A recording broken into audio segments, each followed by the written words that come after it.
बहुत ही बढ़िया। चलिए, इन द प्रीवियस लेक्चर हम लोगों ने विटस्टोन वाला टॉपिक देखा था, अगर आपको याद आएगा तो। ठीक है, इन द विटस्टोन वाला टॉपिक हम लोगों ने ये डिस्कशन किया था कि विटस्टोन ब्रिज या विटस्टोन नेटवर्क का इस्तेमाल क्यों किया जाता है।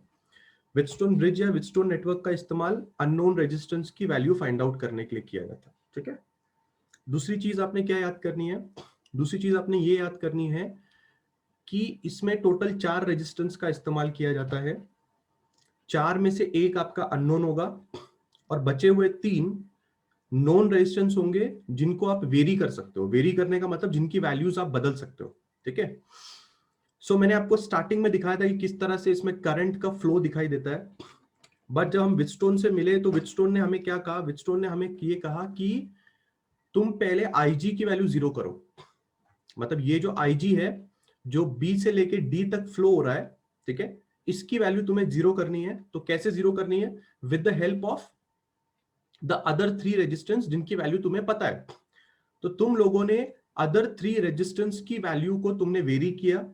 ठीक है, और जब तुमने अदर 3 रेजिस्टेंस की वैल्यू को वेरी किया तो तुमने आईजी को 0 कर दिया। आईजी को 0 करने के बाद ये फॉर्मूला वैलिड होता है और आपका सर्किट डायग्राम कुछ इस तरह से दिखाई देता है। ठीक है, there is no current flowing through the BD वाला branch, as you can see no current is flowing through BD. The current that flows from this branch AB, the similar current flows through the BC branch, and the current which flows through AD branch, the similar current flows through DC branch. ठीक है, तो हम लोगों ने खुद से एक सवाल पूछा था कि कौन से दो रेजिस्टर्स में से current flow same current flow हो रहा है। ठीक है, तो अगर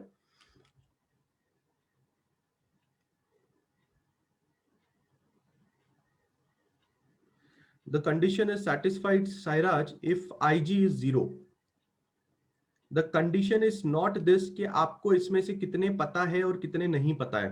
the condition is the IG should be 0, then and then only you can write this formula. ये जो फॉर्मूला मैंने अभी लिखा है यहाँ पे, है ना, ये formula R1 by R2 and R4 by R3, this formula is only and only valid if IG is 0। अब इसमें से हो सकता है आपको एक पता हो, इसमें से हो सकता है आपको 2 पता हो, 3 पता हो, या 4 के 4 पता हो। वैसे ऐसा होगा तो नहीं, एक ही अननोन होगा, बाकी 2 आपको पता होंगे। ठीक है, so today class we are going to continue with the Wheatstone network वाला थिंग।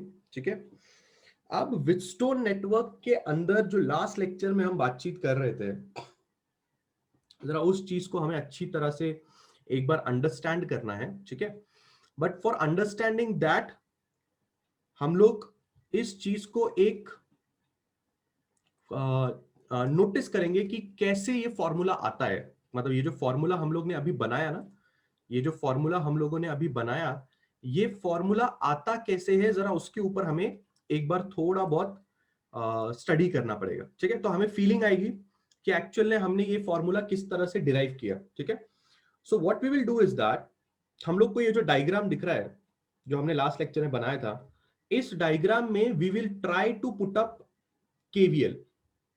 हम लोग इस फॉर्मूले में KVL लगाने की कोशिश करेंगे। ठीक है, सो मैं यहां पे क्या लिख रहा हूं? प्रूफ। प्रूफ का मतलब है हम लोग प्रूफ करेंगे कि विटस्टोन का जो फॉर्मूला आ रहा है, कौन सा फॉर्मूला आ रहा है? R1 by R2 and R4 by R3। ये जो फॉर्मूला विटस्टोन का आ रहा है, ये फॉर्मूला आता कैसे है, ये चीज हम लोग KVL की मदद से प्रूफ करके बताएंगे। ठीक है, उसके पहले जरा कुछ बातें कर लेते हैं। आपको सर्किट के अंदर 1 2 3 4 रेजिस्टेंस सब लोग को सर्किट के अंदर दिखाई दे रहे हैं। ठीक है, एक और चीज आपको सर्किट के अंदर दिखाई दे रही है, वो है G स्टैंड्स फॉर गैल्वेनोमीटर। ठीक है, 11 स्टैंडर्ड या 10 स्टैंडर्ड आपने कभी भी अगर पढ़ी रहेगी तो एक चीज आपको पता होनी चाहिए। क्या पता होना चाहिए? कि दुनिया में जो भी डिवाइस होता है उसके पास उसका खुद का भी रेजिस्टेंस होता है। क्या बोला मैंने? आज का पहली जानकारी या पहला ज्ञान जो मैं आपको देना चाहूंगा, every device has its own resistance. Every device, दुनिया का जो भी डिवाइस होता है कुछ भी उठा लीजिए, बल्ब उठा लीजिए, मोबाइल का चार्जर उठा लीजिए, टीवी उठा लीजिए, फ्रिज उठा लीजिए, फैन, कुछ भी, जो चीज भी इलेक्ट्रिकल चीजों पे चलती है उसके पास उसका खुद का रेजिस्टेंस होता है, ठीक है। तो अगर आप सर्किट में नोटिस करेंगे तो हम लोग सर्किट में पहले से ही 4 रेजिस्टेंस को जानते हैं। एक है R1, एक है R2, एक है R3 और एक है R4। और एक रेजिस्टेंस भी आपके सर्किट में होगा and that will be the G। जो G है दैट इज, और you can also name it as RG, ताकि समझने में इजी हो। RG is actually the resistance of the galvanometer, ठीक है। ऐसे सर्किट में बैटरी का भी रेजिस्टेंस है, सर्किट में की का भी है, पर की का हम लोग कंसीडर नहीं करते, सिर्फ बैटरी का कंसीडर करते हैं। बट अगर आप नोटिस करेंगे तो हम लोग एक्चुअली व्हीटस्टोन नेटवर्क में इंटरेस्टेड है। व्हीटस्टोन मतलब वो जो ABCDA दिखाई दे रहा है, ये व्हीटस्टोन नेटवर्क है, हम लोग उसमें इंटरेस्टेड है, ठीक है। इसलिए हम बैटरी के रेजिस्टेंस के बारे में बात नहीं कर रहे हैं। वैसे बैटरी के पास भी रेजिस्टेंस होता है, उसको इंटरनल रेजिस्टेंस बोला जाता है, जो अगेन 11th स्टैंडर्ड में आपने नाम सुना होगा, करंट इलेक्ट्रिसिटी चैप्टर के अंदर ही। तो सबसे पहली चीज मैंने आपको क्या बताई कि हमारे गैल्वेनोमीटर के पास भी रेजिस्टेंस है जिसका नाम RG रखा है मैंने। क्या ये बात सबको समझ में आ रही है मैंने क्या बोला? Everybody is understanding this stuff? हाँ या ना हो जाए एक बार। हाँ जी, सबको ये बात समझ में आ रही है मैंने क्या बोला कि हमारे गैल्वेनोमीटर के पास भी रेजिस्टेंस है और उस रेजिस्टेंस का नाम हम लोग RG रख रहे हैं। बहुत ही बढ़िया, ठीक है। चलिए अब हम लोग क्या कर रहे हैं, अब हम लोग KVL की मदद से प्रूव करने की कोशिश करेंगे कि हमारे पास एक्चुअल में व्हीटस्टोन नेटवर्क का फॉर्मूला कैसे आता है, ठीक है। सर डिवाइस के रेजिस्टेंस का नाम क्या होगा? दिया ना मैंने यहाँ पे नाम RG। आप किसी भी डिवाइस के रेजिस्टेंस को कुछ भी नाम दे सकते हैं, जैसे मैंने यहाँ पे RG नाम दिया। RG इट स्टैंड्स फॉर, ये क्या है RG क्या है? This is resistance of galvanometer. आपके टीवी के पास रेजिस्टेंस है, आप उसको RTV बोल लो, कुछ भी नाम दे सकते हो आप। चलिए स्टार्ट करते हैं। हम लोग सबसे पहले करेंगे अप्लाई KVL टू लूप। मैं एक लूप में KVL लगा रहा हूं, उस लूप का मैं नाम आपको बता देता हूं। मैं लगा रहा हूं ABDA। सबसे पहला वाला लूप जो आपको दिखाई दे रहा है that is the first triangle, जो आपको पहला ट्रायंगल यहां पे दिखाई दे रहा है। A है, फिर ऊपर B है, फिर नीचे D है और फिर यहां पे A है। दिखाई दिया सब लोगों को? इस लूप में मैं एक मिनट पेन निकाल लेता हूं, जस्ट अ मिनट क्लास।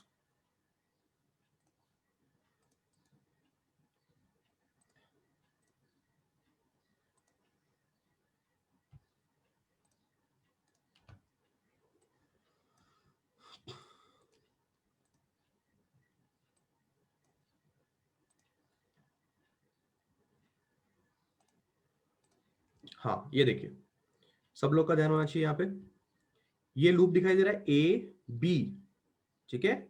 उसके बाद B से लेके D तक गया मैं, और D से लेके A तक गया मैं। ये जो ट्रायंगल दिख रहा है ये हमारे लिए एक लूप होगा, और लूप का मतलब मैंने आपको KVL लगाते वक्त सिखाया था, ठीक है ना। लूप एक डब्बा होता है, तो can we take this as one डब्बा? यस, अ क्लोज्ड डब्बा। एंड अनदर लूप जो मैं यहाँ पे लूंगा हमारे सर्किट में, वो ये वाला लूप होगा। B से मैं C तक जाऊंगा, C से मैं D तक जाऊंगा और D से मैं वापस B तक जाऊंगा, ठीक है। सो आप देख सकते हैं जिसको मैंने ग्रीन कलर में ड्रॉ किया है वो हमारा एक लूप होगा और उसका नाम है ABDA, एंड दूसरा होगा BCDA। Is that clear? ये दो लूप सबको समझ में आ रहे हैं? सर हम जो लूप सेलेक्ट करते हैं उसमें सेल आना चाहिए कि नहीं? ऐसा जरूरी नहीं है, ऐसा जरूरी नहीं है उसमें सेल आना चाहिए कि नहीं है, ऐसा कुछ जरूरी नहीं है। पहले लूप सबको समझ में आ गए? क्लियर है? क्या मैं स्टार्ट कर सकता हूं ABDA ये लूप में स्टार्ट कर सकता हूं? ठीक है, चलो सब लोग मुझे इक्वेशन बताओ। हमने पढ़ा है ना KVL, चलो मुझे इक्वेशन बताओ सब लोग, बोलो क्या इक्वेशन होगा? ABDA का इक्वेशन क्या होगा बोलो? हाँ, start start start start. A से B जा रहे हैं हम लोग। अगर हम लोग A से B जा रहे हैं तो A से B जाते वक्त आप लोग R1 नाम के रजिस्टर से टकराओगे। करंट आपके साथ है तो आपको यहां पे माइनस लिखना पड़ेगा, और आपको लिखना पड़ेगा I1 टाइम्स R1। प्रैक्टिस किया है, कल का होमवर्क किया है, तो आप लोग को ये चीजें समझ में आ रही होंगी। प्रैक्टिस नहीं करोगे, रोज का रोज निपटाओगे नहीं, तो चीजें भूलते जाओगे और फिर कुछ मतलब नहीं होगा हमारा इतना मेहनत करके और तुम्हारा इतना मेहनत करके। ठीक है ना? तो अगर इतना मेहनत करके सुबह 6 बजे उठ रहे हो, आके नोटबुक पेन लेके पढ़ रहे हो, तो रेगुलर 1-2 घंटा पढ़ना पड़ेगा, क्योंकि हर चीज कहीं ना कहीं इस्तेमाल होगी। ए से बी जा रहे ए से बी जा रहे हैं, R1 नाम के रजिस्टर से टकरा रहे हो, उसके बाद आपका डायरेक्शन ए से बी है और करंट का डायरेक्शन भी ए से बी है। इसका मतलब करंट आपके साथ है, और जब करंट आपके साथ होता है तो आप माइनस साइन लगाते हैं। ठीक है? फिर आपने I1 इंटू R1 लिखा, अब आप बी पे पहुंच गए। Let's go from B to D. जब आप बी से डी जा रहे हो तो आप गैल्वेनोमीटर से टकराओगे। देखो, बी से डी के बीच में गैल्वेनोमीटर नाम की चीज है, और गैल्वेनोमीटर के पास भी उसका खुद का रेजिस्टेंस है। तो आप यहां लिखोगे माइनस, क्योंकि आप करंट के साथ जा रहे हो। आप लिखोगे आई जी, एंड गैल्वेनोमीटर का रेजिस्टेंस है आर जी। मैंने पहले ही क्लियर किया कि गैल्वेनोमीटर के पास भी उसका खुद का रेजिस्टेंस है, इसलिए आप गैल्वेनोमीटर से जब टकराए तो आपने लिखा आई जी, जिस करंट के साथ आप जा रहे हो, और गैल्वेनोमीटर का resistance is R G. Now you will go from D to A. अब आप डी से ए तक जाएंगे। जब आप डी से ए तक जाएंगे तो आप प्लस साइन लिखेंगे, क्योंकि करंट के ऑपोजिट जा रहे हैं आप। ठीक है? एंड जब आप करंट के ऑपोजिट जा रहे हैं, वो करंट I2 है, एंड जिस रजिस्टर से आप टकराओगे वो रजिस्टर R4 है, एंड इसको आप इक्वल टू 0 कर सकते हो। I hope everybody has understood this equation. ठीक है? सब लोगों को ये इक्वेशन समझ में आया। इन दिस इक्वेशन हम लोगों ने केवीएल लगाया है। केवीएल हमने कहां लगाया है? हम लोगों ने केवीएल इस वाले लूप में लगाया, A B D A loop में हमने केवीएल लगाया। ठीक है? Now one thing what is to do is that, Wheatstone ये कहते हैं कि वो जो फॉर्मूला आएगा, विटस्टोन कहते हैं कि वो जो फॉर्मूला आएगा, वो फॉर्मूला तभी आएगा जब IG 0 होगा। तो हम लोग एक काम करते हैं, हम लोग करते हैं IG इज इक्वल टू 0 को सब्स्टिट्यूट करते हैं हम लोग इस वाले, इसमें। ठीक है? तो अगर आप इस वाले इक्वेशन में IG is equal to 0 substitute करते हैं, तो आपको मिलना चाहिए -I1R1 माइनस, नहीं, plus I2R4 is equal to 0। ये टर्म पूरा का पूरा 0 हो जाएगा। This term will be 0 because IG हमने 0 अज्यूम कर लिया है। ऐसा विटस्टोन कहते हैं कि अगर आपको वो फॉर्मूला लाना है, कौन सा फॉर्मूला? R1/R2 एंड R4/R3, अगर वो फॉर्मूला लाना है तो आपका IG 0 होना चाहिए। तो हमने इस इक्वेशन में वो सब्स्टिट्यूट कर दिया, IG 0 सब्स्टिट्यूट कर दिया। तो ये जो फॉर्मूला आया, इसको मैं और अच्छे से लिख सकता हूं, I1R1 is equal to I2R4, और मैं इसको ले सकता हूं इक्वेशन नंबर 1। बराबर है? इतना सबको समझ में आया मैंने क्या किया? चलो हाय ना बोलो फटाफट एवरीबॉडी, फटाफट। Everybody is clear with this thing? Everybody is clear?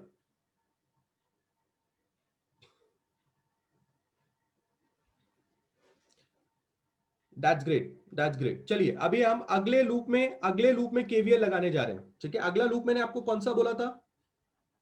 Apply KVL to loop, उसका नाम है B C D B, BCDB, BCDB।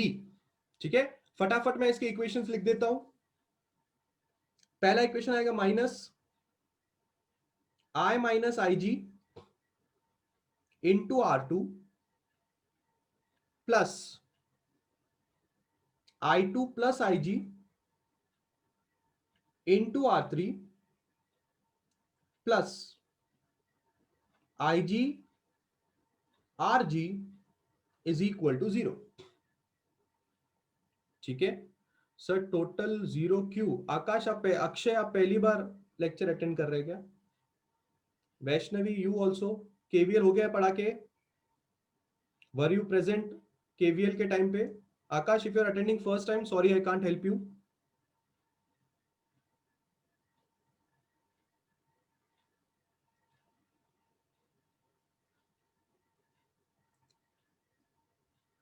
Vaishnavi क्या हुआ? क्या इक्वेशन? कौन सा इक्वेशन? आप पहली बार बैठ रहे हैं क्या लेक्चर?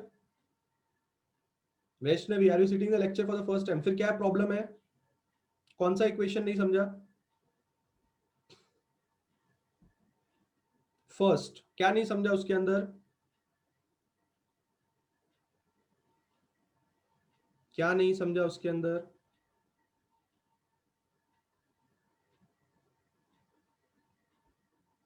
आप केवीएल के टाइम पे प्रेजेंट थे क्या? जब मैंने केवीएल समझाया था आप प्रेजेंट थे?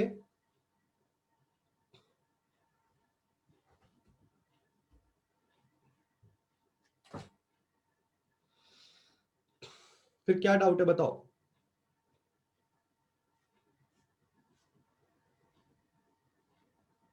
डाउट बताओ।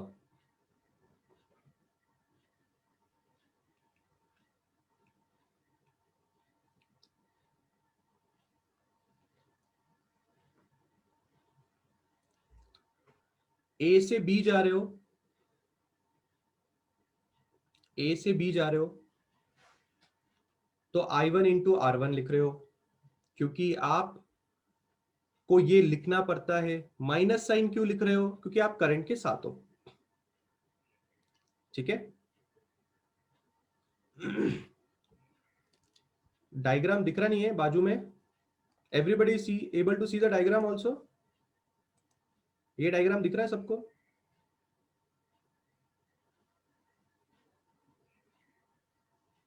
हाँ, तो जब आप ए से बी जा रहे हो तो आप इस रजिस्टर से टकराते हो और करंट भी आपके साथ है, इसलिए आपने यहां पे माइनस साइन पुटअप किया है।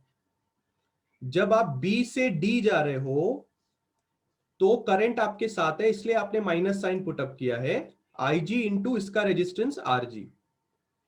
जब आप डी से ए जाते हो तो आपने प्लस साइन पुटअप किया है, क्योंकि आप डी से ए जा रहे हो, करंट आपके ऑपोजिट जा रहा है, and the current is I2 and the resistance is R4 which you have written here, and you know that KVL में हम लोग सब चीज को इक्वेट टू जीरो करते हैं। ठीक है, अब इस वाले इक्वेशन में अगर किसी को प्रॉब्लम है तो वो भी एक्सप्लेन कर रहा हूं। सबसे पहले हम लोग गए कहां से? B से C तक गए हम लोग। तो जब हम B से C तक गए तो I1 minus IG was the current, and the resistance जिससे आप टकराए वो R2 था, बट क्योंकि करंट आपके साथ है इसलिए माइनस साइन आपने पुटअप किया है। जब आप C से लेके D तक जा रहे हो, I2 plus IG is the current which you can see here. The resistance जिससे आप टकराओगे that will be R3, and current आपके ऑपोजिट है, आप C से D जा रहे हो और करंट यहां से यहां जा रहा है, तो इसलिए हमने प्लस साइन पुटअप किया है यहां पे। फिर आप D से लेके B तक जा रहे हो, करंट आपके ऑपोजिट है, इसलिए प्लस साइन पुटअप किया।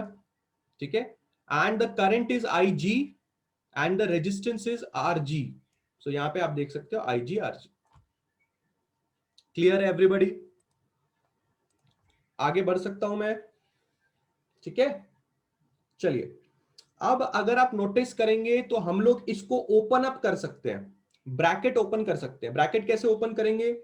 -I1R2, ये माइनस के साथ ये जब ब्रैकेट ओपन होगा तो minus and minus will be plus IGR2 plus I2R3 plus IGR3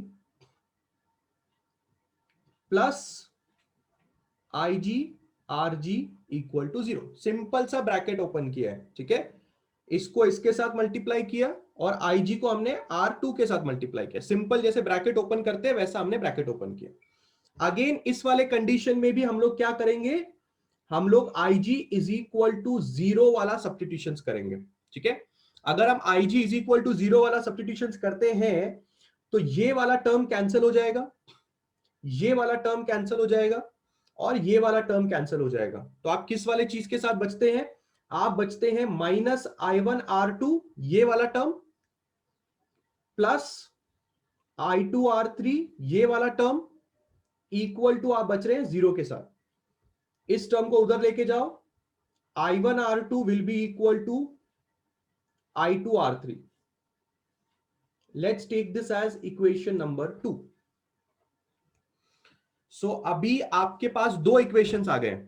एक है आपके पास ये वाला इक्वेशन और एक है आपके पास ये वाला इक्वेशन। ठीक है, अब हम क्या कर सकते हैं? अब हम लोग इक्वेशन 1 और इक्वेशन 2 को डिवाइड कर सकते हैं। तो इक्वेशन 1 और इक्वेशन 2 को डिवाइड कैसे करेंगे? Divide, this will be a page number 2। हम लोग कर रहे हैं डिवाइड 1 एंड 2। ठीक है, अगर आप 1 और 2 को डिवाइड कर रहे हैं तो पहला वाला इक्वेशन है I1 R1, उसको हम डिवाइड करेंगे दूसरे वाले इक्वेशन के LHS के साथ, that is I1 R2, equal to sign डालना है। पहले वाले इक्वेशन का RHS क्या है? I2 R4, और दूसरे वाले इक्वेशन का RHS क्या है? I2 R3। तो दोनों को डिवाइड करो, I2 R4 I2 R3। This is how आप दो इक्वेशंस को डिवाइड करते हो। LHS को LHS के साथ डिवाइड करना है, RHS को RHS के साथ डिवाइड करना है। आई थिंक यहां से I1 और I1 कैंसिल होता है, I2 और I2 कैंसिल होता है। आपको जो फाइनल फॉर्मूला मिलता है वो मिलता है R1 R2 upon R4 bye R3। And ये वाला फॉर्मूला आपने कल भी देखा हुआ है, ये रहा। दिखा सब लोग को ये फॉर्मूला कल जो दिखाया मैंने आपको? क्या ये वाला फॉर्मूला जो हमने कल लिखा था और ये वाला फॉर्मूला जो हमने आज लिखा है, क्या वो एग्जैक्टली सेम है? तो हम लोग इस चीज को प्रूफ कर रहे हैं with the help of KVL. हमने इस चीज को with the help of KVL भी प्रूफ करके दिखाया कि यस, कल जो हमने फॉर्मूला लिखा था वो एग्जैक्टली सेम है, और ये केवीएल से हमने आज प्रूफ करके दिखाया। बट क्या आप एग्जाम में हर बार केवीएल का इस्तेमाल करते बैठेंगे? क्या आपको फॉर्मूला जब निकालना है तो आपके पास इतना टाइम है कि आप हर दो डब्बे में केवीएल लगाओ, फिर केवीएल लगाने के बाद आप उसमें आईजी को 0 अज्यूम करो, फिर दो इक्वेशंस आएंगी, फिर उसको डिवाइड करो, फिर आपको फॉर्मूला मिलेगा? क्या आप एग्जाम में इतना टाइम है आपके पास? मुझे पहले इतना बताओ। नहीं है ना अपने पास एग्जाम में इतना टाइम। तो इसलिए मैंने आपको कल एक टेक्निक बताई थी। आज तो हम लोगों ने थ्योरेटिकल प्रूफ देखा है यूजिंग केवीएल, पर कल जो मैंने टेक्निक बताई थी वो टेक्निक आप एग्जाम में इस्तेमाल करेंगे। और वो टेक्निक क्या है? कौन से दो रजिस्टर में से सेम करंट फ्लो हो रहा है, ये वाली टेक्निक जो मैंने लास्ट लेक्चर में आपको बताई थी। जिन दो रजिस्टर्स में से सेम करंट फ्लो हो रहा है उनका रेशियो, मतलब इन दोनों का रेशियो बराबर होना चाहिए उन दो रजिस्टर्स के जिसमें अगेन सेम करंट फ्लो हो रहा है। आप इसमें डायग्राम में अगर ध्यान से देखेंगे तो आपको समझ में आएगा कि डायग्राम में वो खुद बोलता है कि I1 R1 से और I1 R2 से फ्लो हो रहा है, इसलिए R1 बाय R2 किया, and I2 is flowing through R4 and R3, इसलिए R4 बाय R3 किया। याद रखना है, याद रखना है ये चीजों को अच्छी तरह से। ठीक है, तो आप लोग ये वाला टेक्निक फॉलो करेंगे। लेट्स डू अ न्यूमेरिकल, एक न्यूमेरिकल करते हैं। उस न्यूमेरिकल के बेसिस पे जरा हम लोगों को समझ में आएगा कि क्या चीज करनी है। ठीक है सर, न्यूमरेटर डिनोमिनेटर अलग हो सकता है क्या? R2 by R1, R3 by R4। देखिए मैं आपको एक चीज समझाता हूं, सब लोगों को मैं एक चीज समझाता हूं। ठीक है, इस चीज को अगर आप लोगों ने ऐसे लिखा, R2 by R1 is equal to R3 by R4। ठीक है, एक बच्चे का डाउट है, विजय पूछते हैं कि सर न्यूमरेटर एंड डिनोमिनेटर अलग अलग हो सकता है क्या? अगर आपको समझ में आ रहा है तो अगर मैंने LHS को फ्लिप किया तो मैंने RHS को भी फ्लिप किया। दिखाई दे रहा है? ये और ये एग्जैक्टली सेम है, कुछ फर्क नहीं है इसके अंदर। क्योंकि जब आप LHS को फ्लिप कर रहे हो और आप RHS को भी फ्लिप कर रहे हो तो इक्वेशन तो सेम ही है ना। अगर आप इस चीज को क्रॉस मल्टीप्लाई करोगे तो आपको आंसर तो सेम ही आने वाला है, कोई फर्क नहीं आने वाला। जैसे फॉर एन एग्जाम्पल, यहां पे अगर हमको R1 निकालना है, if you want to calculate R1 from this, तो R1 की वैल्यू क्या आएगी? R1 की वैल्यू आएगी R4 into R2 upon R3। इसको क्रॉस मल्टीप्लाई करना बोलते हैं। R2 को मैंने डायरेक्टली वहां मल्टीप्लाई कर दिया, तो R4 bye R3 multiplied by R2 आएगा। आपके R1 की वैल्यू आ गई। सपोज करो आपने इसको फ्लिप कर दिया, फ्लिप समझ में आता है? आपने डिनोमिनेटर को न्यूमरेटर बना दिया और यहां पे भी डिनोमिनेटर को न्यूमरेटर बना दिया, तो मैंने फ्लिप कर दिया।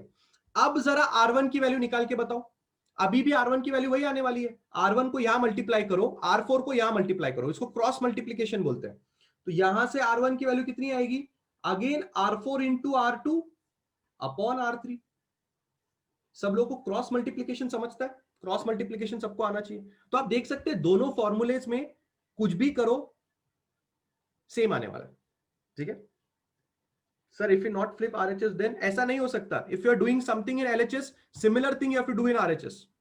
मैथमेटिक्स का रूल है, जो चीज एलएचएस में करते हो वही चीज आरएचएस में भी करनी पड़ेगी। आ रही बात समझ में? और कैसे लिख सकते हो आप इस फॉर्मूले को?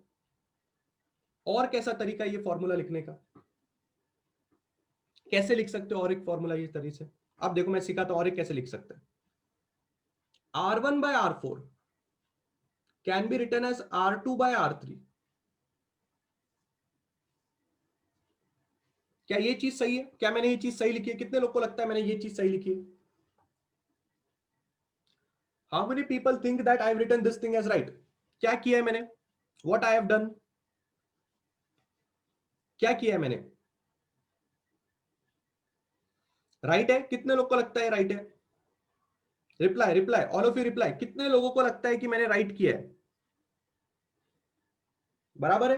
कुछ नहीं किया, कुछ नहीं किया, सिर्फ क्रॉस मल्टीप्लाई किया है। R4 को नीचे लिखा है, R2 को ऊपर लिखा है, कुछ फर्क नहीं पड़ता। सही है? बराबर है? और कैसे लिख सकते हैं? और कैसे लिख सकते हैं? Can I right like this?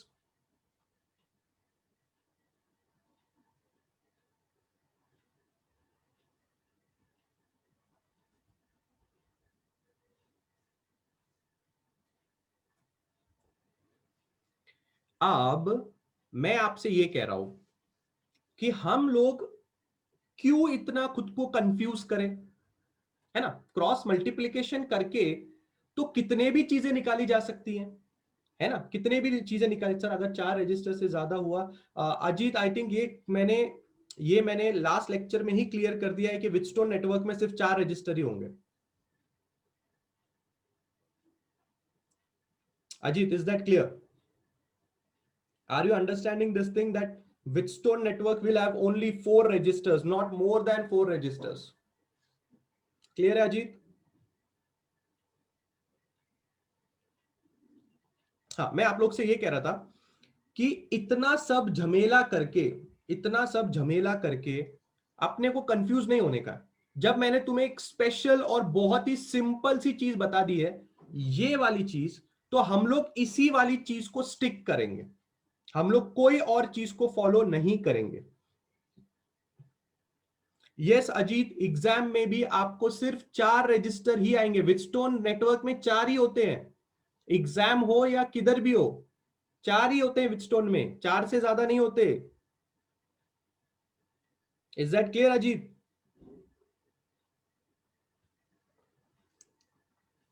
Okay, चलिए आगे बढ़ते हैं। मैं आप लोग से ये कह रहा था, यही फॉलो करेंगे, सब लोग यही फॉलो करेंगे, ठीक है? एक एग्जांपल लेता हूं, एक एग्जांपल सॉल्व करते हैं तो हम लोग को बेटर समझ में आएगा। Sir is there any other register in series with Wheatstone? Mohit, Wheatstone के साथ हो सकता है, विटस्टोन के साथ हो सकता है, ठीक है ना?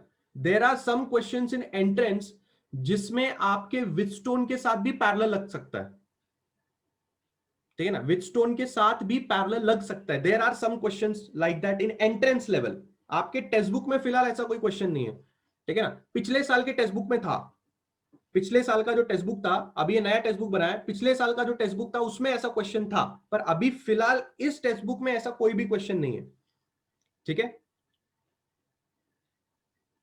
Let's start. अच्छी तरह से बात को समझते हैं, प्लीज पे अटेंशन। जब भी IG बराबर 0 हो जाए, या फिर जब भी आप इस तरह का फॉर्मूला लिखते हैं, ठीक है, तो इस तरह की चीजों को विटस्टोन नेटवर्क के अंदर ऐसा बोला जाता है। क्या बोला जाता है? बैलेंस्ड कंडीशन और ब्रिज इज बैलेंस्ड। अच्छी तरह से मेरी बात को समझे, ठीक है? कभी कभी क्वेश्चन में ऐसा बोला जाता है कि the Wheatstone bridge is balanced. क्या वर्ड यूज किया जाएगा? द विटस्टोन ब्रिज या विटस्टोन नेटवर्क इज बैलेंस्ड। इसका मतलब क्या होगा?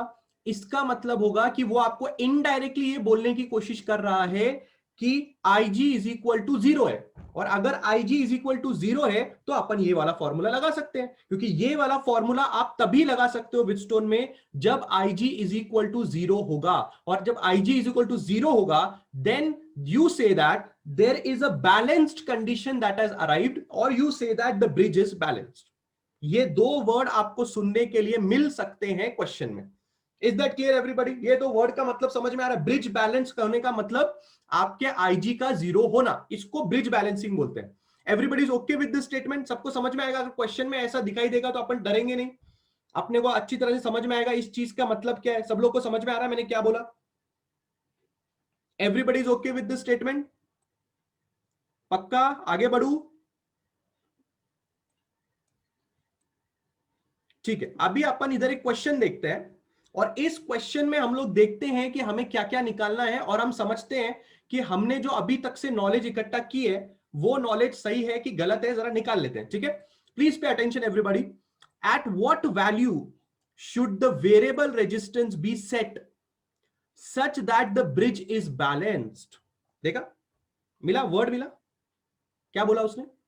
Eight what value the variable register is set to be set such that the bridge is balanced। Question क्या बोलना चाहता है आपसे? क्वेश्चन आपसे ये बोलना चाहता है, जरा यहां पे इस डायग्राम को बिल्कुल ध्यान से देखें। ठीक है, इस डायग्राम में आप लोगों को 4 रजिस्टर दिखाई देंगे। कितने रजिस्टर दिखाई देंगे आपको इस डायग्राम में? 4। कौन कौन से है ये देखो। एक रजिस्टर यहां है, या फिर मैं टिक मार्क करके दिखाता हूं, ये एक रजिस्टर हो गया, ये 2 हो गया, ये 3 हो गया, और ये 4 हो गया। बराबर है? 4 रजिस्टर आपको दिखाई दे रहे हैं क्वेश्चन के अंदर। इस वाले रजिस्टर की वैल्यू मुझे दिखाई दे रही है, इस वाले रजिस्टर की वैल्यू मुझे दिखाई दे रही है, और इस वाले रजिस्टर की भी वैल्यू मुझे दिखाई दे रही है। I can see all the 3 resistors का value, but I can not see this resistor का वैल्यू जिसके थ्रू एक एरो मार्क जा रहा है। और मैंने आपको कल के लेक्चर में बताया था कि अगर रजिस्टर के थ्रू एरो मार्क जाता है तो उसको वेरिएबल रजिस्टर मानते हैं। वेरिएबल मतलब रियोस्टैट, हम लोग उस रजिस्टर की वैल्यू को वेरी कर सकते हैं।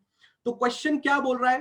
क्वेश्चन बोल रहा है कि इस वेरिएबल रजिस्टर की वैल्यू को आप कितने पे सेट करोगे कि आपका ब्रिज बैलेंस हो जाए। ब्रिज बैलेंस होने का मतलब मैंने अभी अभी आपको बताया, ब्रिज बैलेंस होने का मतलब होता है कि IG 0 हो जाएगा और आप ये कंडीशन लिखने के लिए आप तैयार हैं। क्वेश्चन समझ में आया? इतना ही क्वेश्चन समझ में आया, बाकी का बाद में पढ़ेंगे। खाली इतना क्वेश्चन मैं अभी सॉल्व करूंगा। I will solve this part of the question only, second part हम बाद में सॉल्व करेंगे। बोलो, everybody is understood the question? Any doubts in the question?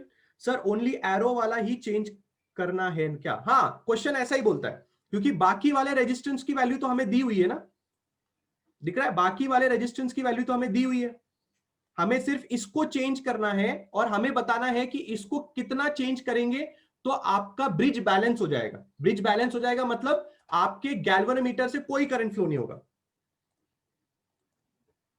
That's great. This will be our page number 3 and we are solving example 9.4। सब लोगों को ये चीज अच्छी तरह से देखना है। Everybody should be paying attention. मैं ये डायग्राम वापस अपने नोटबुक में बना रहा हूं, सब लोगों को अच्छी तरह से ध्यान देना है। अगर ये क्वेश्चन समझा, इसका मतलब तुम लोग को व्हिटस्टोन समझा। बस ये क्वेश्चन में सब चीज छुपी हुई है, बहुत बढ़िया चीज बताने वाला हूं, सब लोग का ध्यान यहां पे होना चाहिए। रीड्रॉइंग द डायग्राम, डायग्राम को हम कर रहे हैं रीड्रॉ। ठीक है,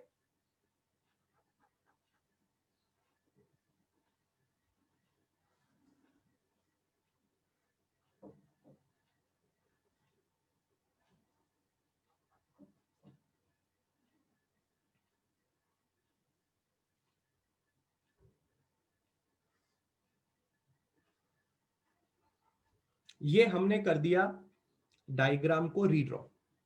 ठीक है, अब क्या? अब थोड़ा दिमाग। ठीक है, इस वाले रेजिस्टेंस को हम लोग पकड़ रहे हैं P। ठीक है, इस वाले रेजिस्टेंस को हम लोग पकड़ रहे हैं Q। ठीक है, इस वाले रेजिस्टेंस को हम बोलेंगे R, और इस वाले रेजिस्टेंस को हम बोलेंगे S। ठीक है, सबका नामकरण कर दिया। इस वाले पॉइंट का नाम क्या है? ए, इस वाले पॉइंट का नाम है बी, इस वाले पॉइंट का नाम है सी, और इस वाले पॉइंट का नाम है डी। सर्किट में आपको दिखाई दे रहा होगा बीच में गैल्वेनोमीटर बनाया हुआ नहीं है, पर उसने आपको इंडिकेशन दिया है कि गैल्वेनोमीटर यहीं पे लगेगा।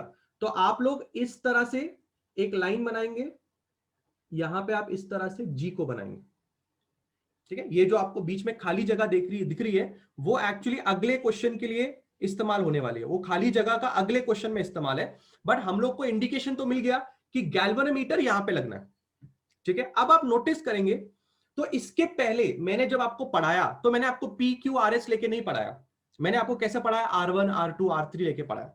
बट कुछ भी नामकरण करो, पी क्यू आर एस लिखो, कैसा करो, कुछ भी करो, है कि नहीं? अपने को डायरेक्ट फॉर्मूला लिखने का। पर डायरेक्ट फॉर्मूला लिखने के लिए मैंने तुम्हें ट्रिक बताया कि नहीं बताया? वो ट्रिक का अगर हमने इस्तेमाल किया तो हम कभी भी गलत नहीं होंगे, ठीक है ना, कभी भी गलत नहीं होंगे।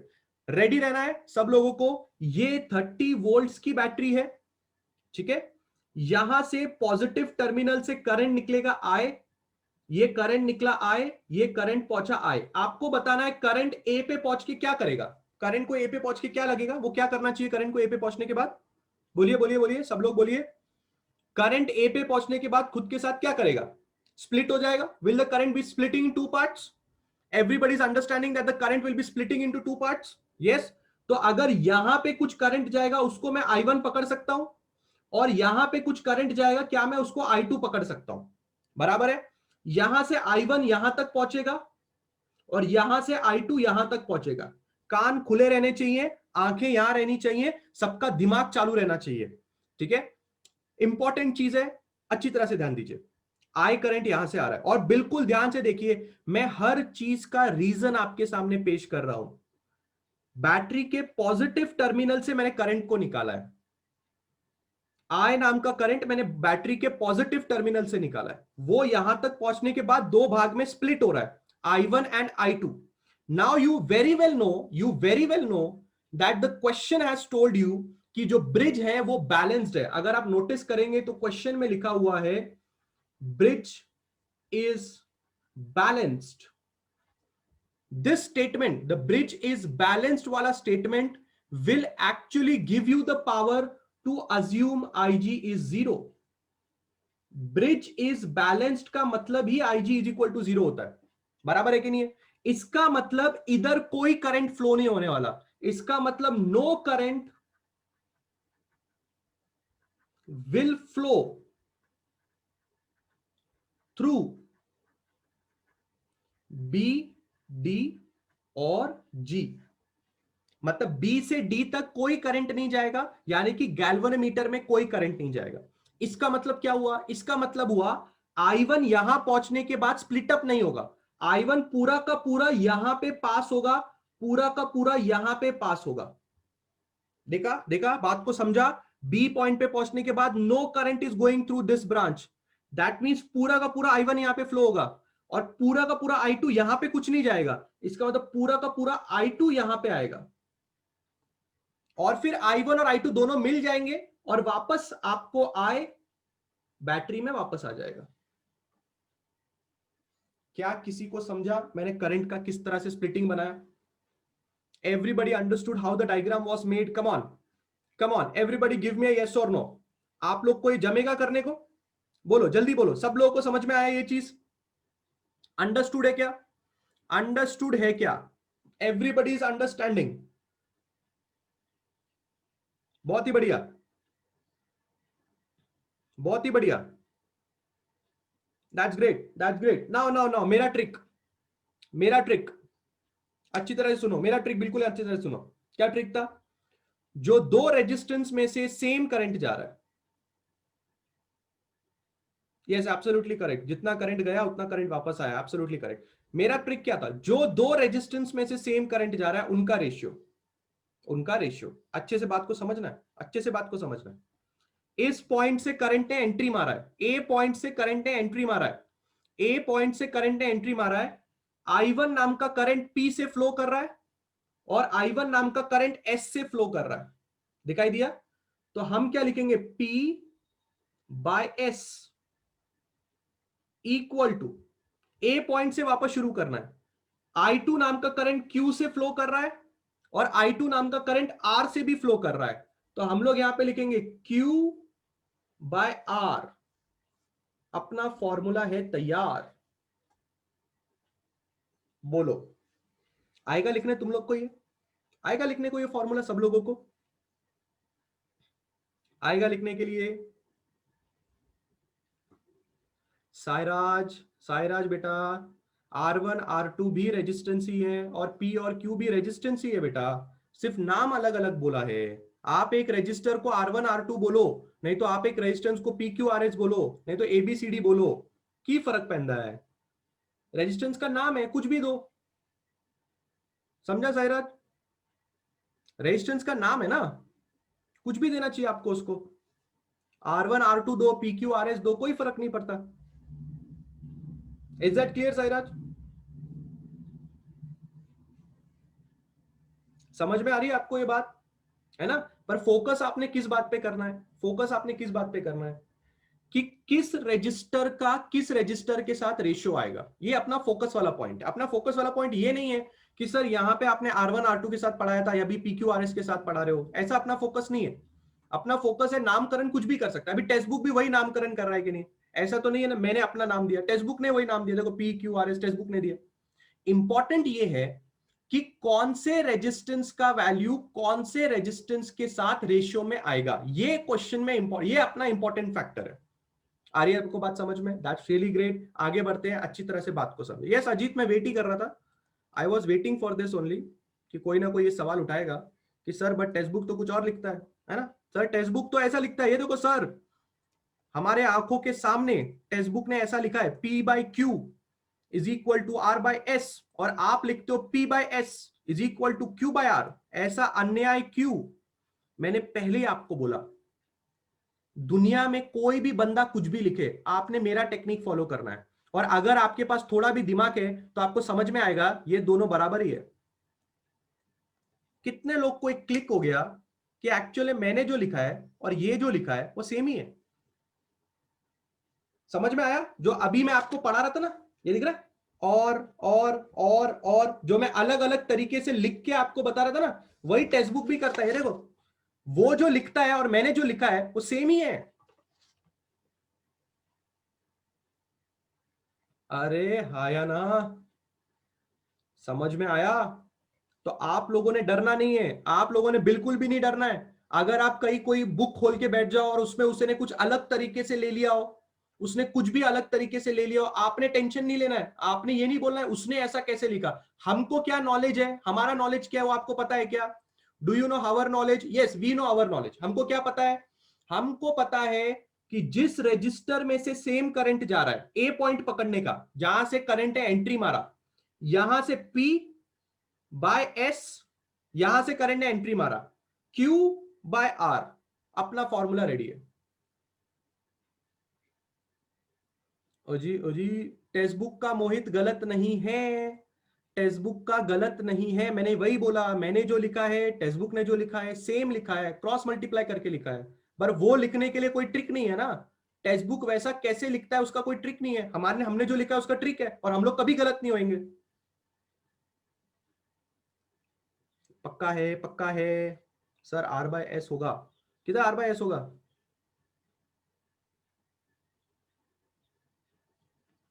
मोहित and Akshay, Mohit and Akshay, whatever the textbook is writing and whatever we are writing, ठीक है ना, leave that aside।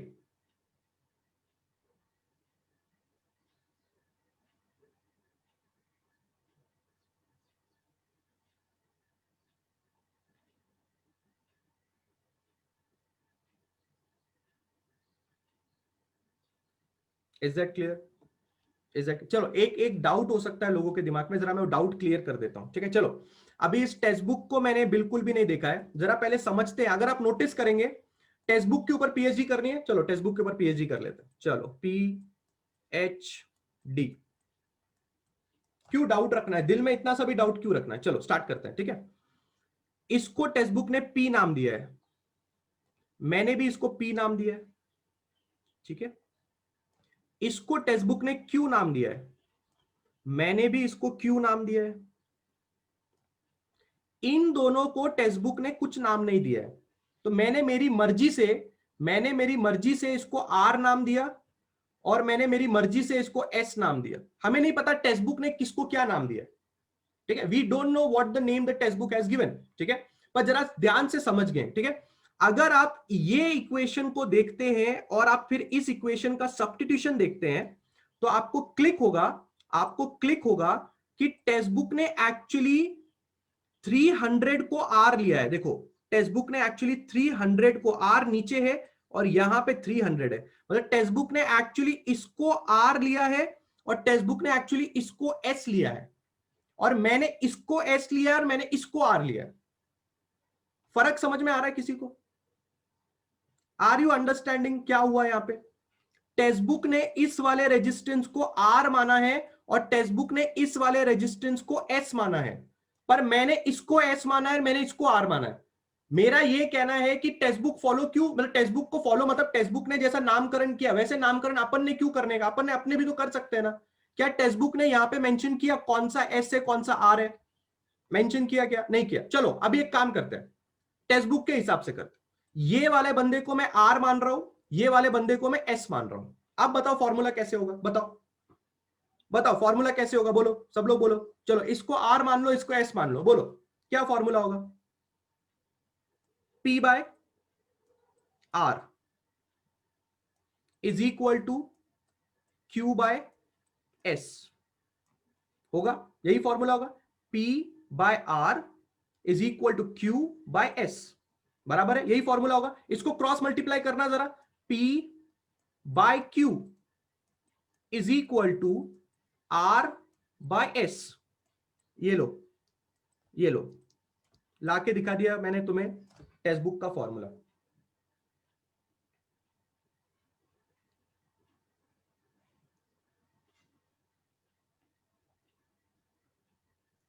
मेरे प्रिय साथियों, मैं आप लोगों को यह पढ़ाना चाहता हूं कि आप लोग ना किसी चक्कर में ना फंसो, किसी के रिस्पेक्ट में ना सोचो, टेक्निक्स फॉलो करो। आप इतने भी बुद्धू नहीं हो, आप लोग मेरे स्टूडेंट्स हो, आप लोग इतने भी बुद्धू नहीं हो कि टेक्स्ट बुक ने आर का एस कर दिया और मैंने एस का आर कर दिया तो आपको समझ में नहीं आ रहा। इतने बुद्धू नहीं हम लोग। हम लोगों को पता है टेक्निक क्या है। क्या टेक्स्ट बुक ने टेक्निक किया है? क्या नाम बदलने से चीजें बदल रही है? नहीं, नाम बदलने से चीजें नहीं बदल रही। अगर आप सोचोगे तो let us do it with a colour combination. Let us take this colour as green, let us take this colour as pink, let us take this color as yellow, and let us take this current as blue। ठीक है, text book का क्या formula पता है? Text book का formula है, बिल्कुल ध्यान से देखना, टेक्स्ट बुक का फॉर्मूला है P by Q. Text book का फॉर्मूला क्या है? P by Q. P by Q का मतलब क्या होगा? Green by yellow. Text book का फॉर्मूला है ग्रीन बाय येलो, बराबर हो गया। ठीक है, आगे बढ़ते हैं। फिर टेक्स्ट बुक का फॉर्मूला क्या है? R by S. ठीक है ना, टेक्स्ट बुक ने किसको आर पकड़ा है? टेक्स्ट बुक ने इसको आर पकड़ा है। This is the R for text book. R is this, pink by blue. ये टेक्स्ट बुक ने लिखा है ना। इसका मतलब इस वाले रजिस्टर का, ग्रीन वाले रजिस्टर का, ठीक है, और येलो वाले रजिस्टर का उन्होंने रेशियो लिया है, और यहां पे पिंक वाले रजिस्टर का और ब्लू वाले रजिस्टर का रेशियो लिया है। पर ये रेशियो लेने के मतलब में उन्होंने क्या किया अपने को कुछ नहीं पता। पर अगर आप नोटिस करेंगे तो अगर मैं सेम टेक्निक यहां पे फॉलो करूं तो मेरा भी आंसर वही आने वाला है। मेरा भी आंसर दिखाता हूं मैं तुम लोगों को, मेरा आंसर वैसे कैसे आएगा। देखो बिल्कुल ध्यान से देखो, मेरे टेक्निक के हिसाब से मैंने क्या किया, P बाय एस। ठीक है ना, तो P क्या है? ग्रीन है, बराबर है, P इज ग्रीन, मैच करके देख लो। ये वाला रेजिस्टेंस ग्रीन है, एस वाला रेजिस्टेंस कौन सा है? पिंक है, तो ये लो, बराबर है। अब आगे बढ़ते हैं। ठीक है, ये वाला रेजिस्टर येलो है, क्यू रेजिस्टर येलो है, ये लो, yellow by this resistance is blue,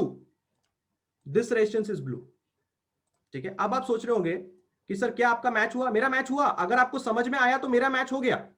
दिखाता हूं कैसे।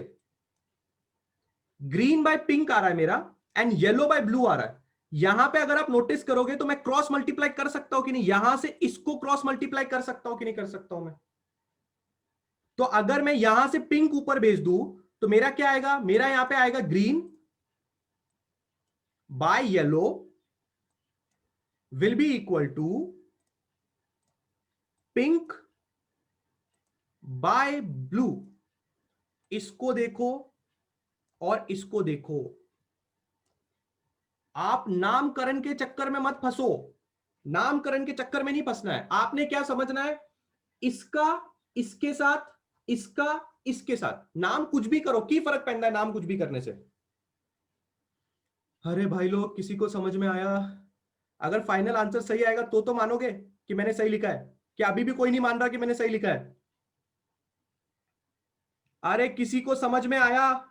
किसी को समझ में आया? उन लोग खाली उसको आर पकड़ते हैं, इसको एस पकड़ते हैं। मैंने इसको एस पकड़ लिया, उसको आर पकड़ लिया। कुछ गलती नहीं हमारी।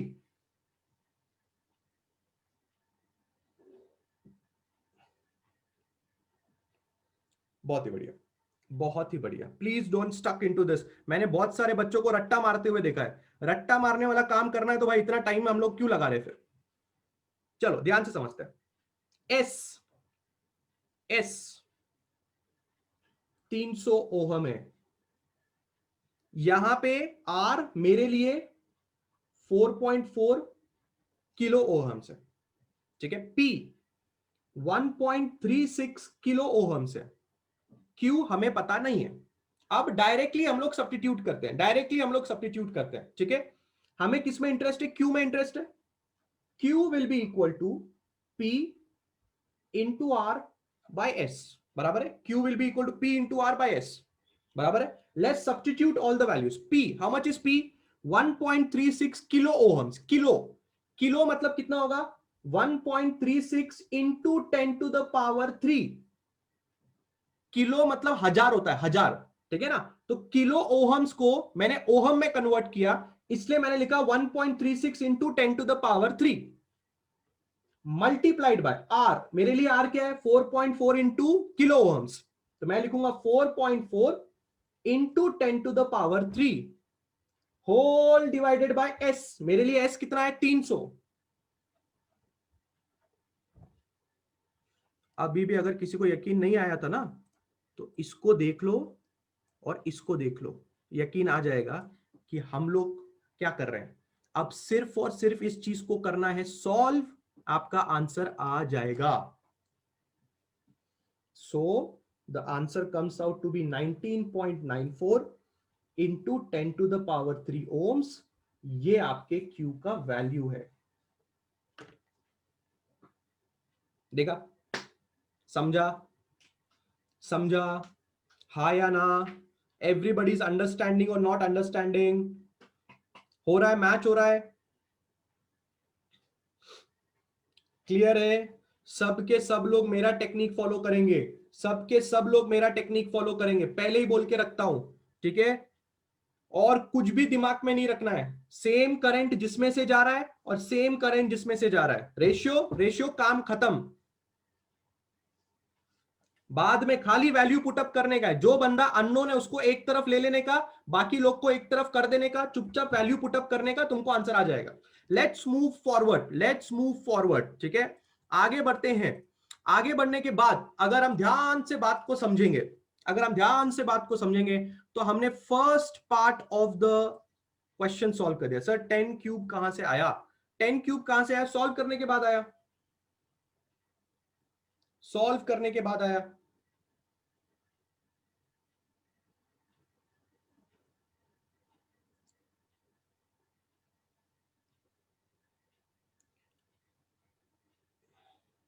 अरे बाबा, चलो आज तो मैं मल्टीप्लिकेशन करके ही दिखाऊंगा।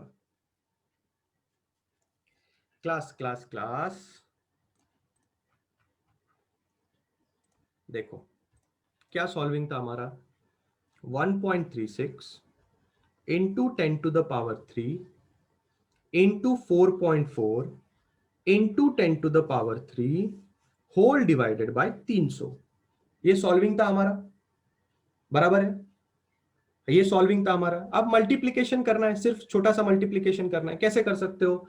1.36 इंटू 4.4, बराबर है। सब कुछ करके दिखाता हूं, हो सकता है किसी को पावर में पंगा हो, करके दिखाता हूं। इसको इसके साथ मल्टीप्लाई करना है, ठीक है। तो जब इसको मल्टीप्लाई करेंगे, चलो सब लोग मेरी मदद करो, एवरीबडी हियर रेडी? चलो बताओ, हाउ मच इज 6 4 जा? बताओ 6 4 जा। सौरभ, अगर मुझे ये एक्सप्लेन नहीं कर पाऊंगा तो मैं आपको कैसे बताऊंगा पावर 10⁻³ कैसे आया? ये पूरा सॉल्व करने के बाद ही समझ में आएगा ना पावर 10⁻³ फाइनल आंसर में कैसे आया, बराबर है ना। सिर्फ डायरेक्टली मैं नहीं बता सकता पावर के बारे में, क्योंकि डेसिमल वेसिमल का भी ध्यान रखना पड़ता है। इसलिए मैं पूरा सॉल्व करके दिखा रहा हूं, ताकि किसी बच्चे के दिमाग में छोटा सा भी डाउट है तो नहीं रहे। आ रही बात समझ में? ठीक है, क्योंकि पिछले लेक्चर में भी अगर आप नोटिस करेंगे तो you were also asking, 11th वाले आस्क कर रहे थे, ठीक है ना, कि यार ठीक है चलो करते हैं। हाँ जी, 6 4 जा, 6 4 जा, कम ऑन, 6 4 24 होता है क्या? हाँ, 4 2 4 3 जा क्लास, 4 3 जा 4 3 जा 12, 12 प्लस 2 14, 4 1 जा 4 5, बराबर है, बराबर है क्या? अरे बराबर है क्या? हाँ, प्लस साइन डाला, 6 4 जा 24, मतलब पूरा एग्जैक्टली सेम ही आएगा। 4 4 5 एग्जैक्टली सब सेम आएगा, ठीक है। तो यहां से 4 नीचे आएगा, 4 में 4 कितना होता है क्लास? मेरे हिसाब से 8 होता है।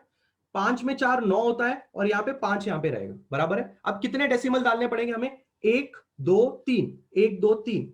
सो इन दोनों का मल्टीप्लीकेशन 5.948 आता है, बराबर है। तो जरा इसको अच्छे से लिखेंगे हम लोग यहाँ पे लिखेंगे 5.984 इंटू, सब लोगों का ध्यान होना चाहिए, ठीक है, सब लोगों का ध्यान यहां पे होना चाहिए। मैंने अभी क्या किया, मैंने 1.36 को 4.4 से मल्टीप्लाई किया, तो मेरा ये आंसर आया, ठीक है। 10⁻³ एंड 10⁻³ मैथ्स में पावर एंड एक्सपोनेंट्स चैप्टर्स में हमें यह पढ़ाया गया है कि when base are same power gets added up. जब बेस सेम होता है पावर ऐड होता है। यहां पे 10 बेस है, 3 पावर है, 10 बेस है 3 पावर है, 10 में 10 अगर पावर सेम है तो बेस ऐड करना पड़ेगा। बेस क्या ऐड करना पड़ेगा? ऐड करना पड़ेगा। तो 3 प्लस 3 कितना होता है? 6 होता है। तो 10⁻6 हमें यहां पे लिखना पड़ेगा, और नीचे अपने पास आ रहा है 300, ठीक है। यहां तक समझ में आया सब लोगों को? अब मेरी बात बिल्कुल अच्छी तरह से समझना। I can write it as 5.984 into 10⁻6 whole divided by 3 into 10⁻2। 300 को मैं कैसे लिख सकता हूं? I can write 300 as 3 into 10⁻2। गलत तो कुछ नहीं है।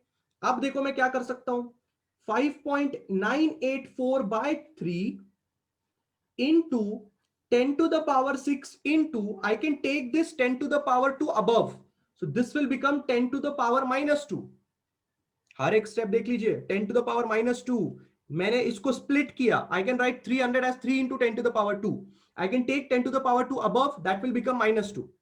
आगे बढ़ते हैं, 5.984 by 3 into 10⁻6 and 10⁻2। when base are same, power gets added up. If 6 is added with -2, you will be left with 4। 6 में से 2 जाएगा, 4 बचेगा, ठीक है। अब आगे बढ़ते हैं, 5.984 we have to divide it with 3। 5.984 divided by 3 बराबर है। Let's start. सबसे पहले आएगा 3 1 जा 3, कितना बचता है क्लास? 5 में से 3 जाएगा, कितना बचता है? कम ऑन, अरे कितना बचता है? 2 बचता है, वेरी गुड। नीचे कितना आना चाहिए? 29, बराबर है। 29 आना चाहिए कि नहीं आना चाहिए? डेसिमल पुटअप कर दूं यहां पे ऊपर, ठीक है। अब 3 कितना जा? 3 9 जा ले लू, 3 9 जा ले लू। कैन आई टेक 3 9 जा? हाउ मच इज 3 9 जा क्लास? Come on, 27। कितना बचेगा? 2 बचेगा, 2। अब 8 ले लू, ऊपर से नीचे 8 उतार लू, वापस 9 ले लेंगे, 27 आ जाएगा। 1 बचेगा क्लास। अब नीचे 4 उतार लू, हाउ मच इज 4 के साथ? 3 4 जा 12। यहां पे स्टॉप कर सकते हैं, वी कैन स्टॉप हियर। तो हमारा आंसर कितना आया? 1.994 इंटू 10⁴। अब एक काम कर सकते हो आप, अब एक काम कर सकते हो, इधर से एक जीरो इसके साथ मल्टीप्लाई कर सकते हो, मतलब एक 10 इसके साथ मल्टीप्लाई कर सकते हो। तो अगर आप इसके साथ मल्टीप्लाई करोगे तो आएगा 19.94 इंटू 10⁻3।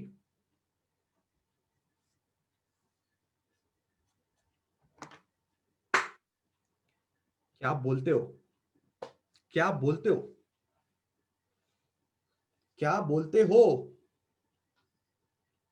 यस यस, एक्चुअल में 1.9 आता है, पर पावर में 10⁴ आता है। आप शिफ्ट कर सकते हो, ऐसे लिखा तो भी कोई गलत नहीं देने वाला है आपको, और ऐसे लिखा तो भी कोई गलत नहीं देने वाला है, और अगर ऐसे लिखा तो भी कोई गलत नहीं देने वाला। अगर आप और एक डेसिमल इसको इधर लेके आओगे ना, तो भी कोई कुछ गलत नहीं बोलेगा आपको।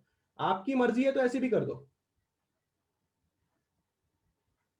करो, कोई गलत नहीं बोलने वाला, सेम ही है। हाँ या ना, समझ में आया?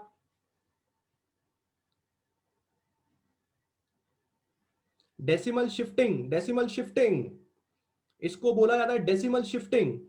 सो जिन लोग ने भी डाउट पूछा था कि पावर 10⁻3 कैसे आया, ठीक है ना, तो पावर 10⁻3 दिखाने के लिए मुझे पूरा सोल्यूशन दिखाना पड़ेगा। मैं डायरेक्टली नहीं बता सकता कि पावर 10⁻3 डायरेक्टली कैसे आया, पूरा सोल्यूशन करना। सर पेपर में तो लॉग करना जरूरी है ना, करो, लॉग करो, लॉग बुक इस्तेमाल करो, नहीं तो मेरी तरह करो। टेक्स्ट बुक आपके टीचर को आंसर से मतलब है, अगर आपको लॉग बुक का इस्तेमाल आता है वो करो, नहीं आता है बेसिक करो। बढ़े, आगे बढ़े। अरे जी परमिशन है जी आगे बढ़ने की, समझ में आ रहा है? That's really great, that is really really great. आगे बढ़ना चाहिए। अब जो मैं आगे की चीज आपको समझाने जा रहा हूं, अगर तुम्हें वो नहीं समझी तो बेटा तुम्हें पोटेंशियोमीटर नाम का टॉपिक नहीं समझेगा।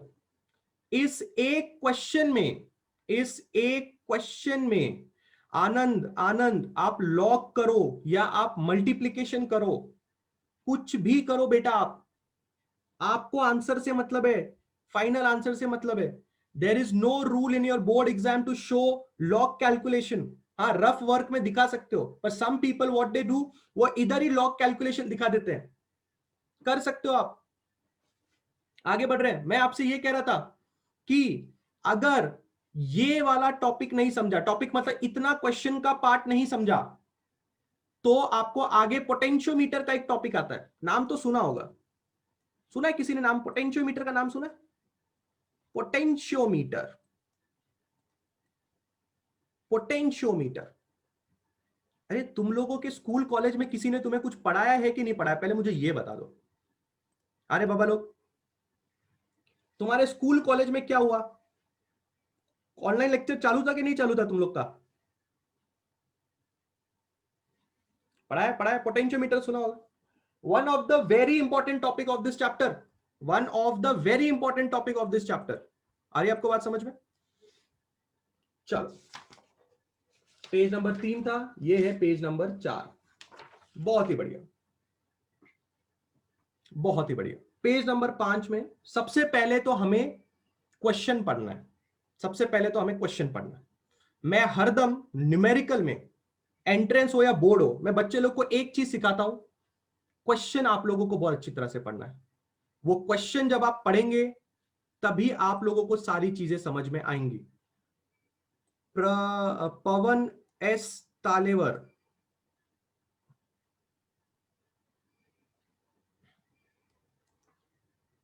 हाँ, if the source voltage is 30 volts, if the source voltage is 30 volts, जो आपको यहां पे दिखाई दे रहा है, अगर आपका सोर्स वोल्टेज 30 वोल्ट है, जो क्वेश्चन में भी लिखा हुआ है, find the value of output voltage across X Y when the bridge is balanced.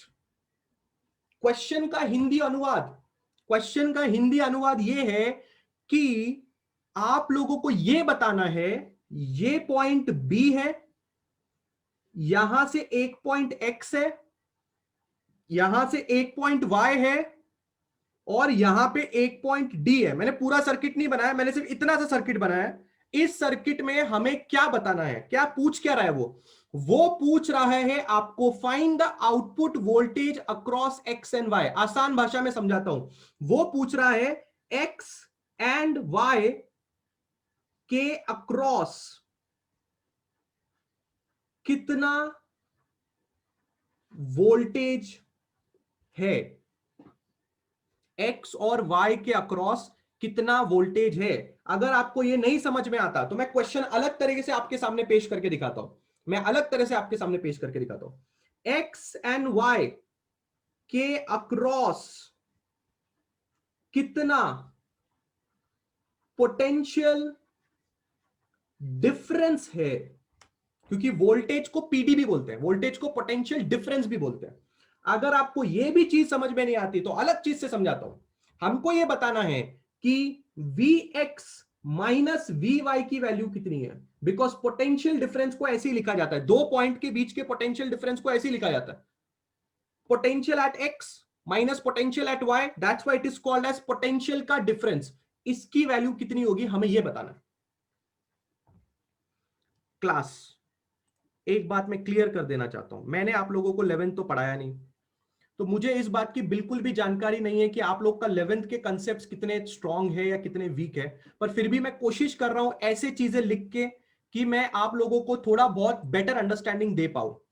किसी भी आउटपुट वोल्टेज का अक्रॉस, जब हम किसी भी आउटपुट वोल्टेज के अक्रॉस बात करते हैं, किसी भी दो पॉइंट के बीच में वोल्टेज की बात करते हैं, तो बेसिकली हम पोटेंशियल डिफरेंस निकालने की बात करते हैं। और पोटेंशियल डिफरेंस हरदम इस तरह से लिखा जाता है, ठीक है। बचपन में अगर कभी आपने पोटेंशियल डिफरेंस का फॉर्मूला पढ़ा होगा, तो पोटेंशियल डिफरेंस का फॉर्मूला होता है higher potential minus lower potential.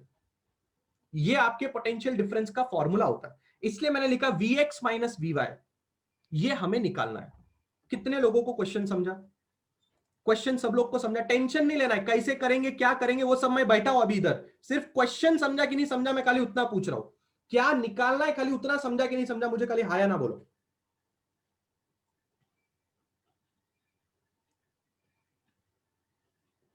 कमान कमान कमान, बहुत ही बढ़िया, बहुत ही बढ़िया, ठीक है, बहुत ही बढ़िया। चलिए अब और एक बात मेरी अच्छे से समझेंगे, क्या मैं इसको ऐसे भी लिख सकता हूं?